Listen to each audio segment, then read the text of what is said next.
മനമടുപ്പിക്കുന്ന ദുരന്ത വാർത്തകൾക്കൊടുവിൽ കേരള ബ്ലാസ്റ്റേഴ്സിന്റെ ആരാധകരുടെ ഹൃദയത്തിനെ കുളിരണിയിക്കുന്ന ഒരു സന്തോഷ വാർത്ത പുറത്തേക്ക് വന്നിരിക്കുകയാണ്. എന്താണെന്ന് വെച്ചാൽ കേരള ബ്ലാസ്റ്റേഴ്സിന്റെ ആദ്യ മത്സരത്തിൽ മൊറോക്കൻ ചെകുത്താൻ ബ്ലാസ്റ്റേഴ്സിന് വേണ്ടി ഇടത് വിങ്ങിൽ അടക്കി ഭരിക്കാനുണ്ടായിരിക്കും എന്ന് മാർക്കസ് മറുകിലോ പറഞ്ഞിരിക്കുകയാണ്. കഴിഞ്ഞ സെമി ഫൈനലിന്റെ 2 പാദങ്ങളിലും തുടർച്ചയായിട്ട് 2 യെല്ലോ കാർഡുകൾ കിട്ടിയതുകൊണ്ട് ഒരു സസ്പെൻഷൻ അവശേഷിക്കുന്നത് കൊണ്ട് ആ ഒരു സസ്പെൻഷൻ ക്യാരി ചെയ്ത് ഈ ഒരു സീസണിന്റെ ഓപ്പണർ നോവ സദോയ്ക്ക് നഷ്ടമാകും എന്ന തരത്തിൽ ചില വാർത്തകൾ പ്രചരിച്ചിരുന്നു.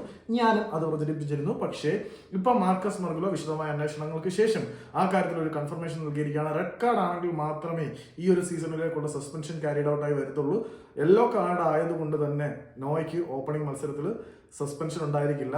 ദാറ്റ് മീൻസ് കേരള ബ്ലാസ്റ്റേഴ്സിന്റെ മുന്നേറ്റ നിരയിലെ ആക്രമണങ്ങൾക്ക് ചുക്കാൻ പിടിക്കാൻ ആദ്യ മത്സരത്തിൽ തന്നെ ഇടത് വിങ്ങിൽ ചെകുത്താന്റെ പതാകയുമായി മൊറോക്കൻ ഡെവിൾ ബ്ലാസ്റ്റേഴ്സിനോടൊപ്പം ഉണ്ടായിരിക്കും.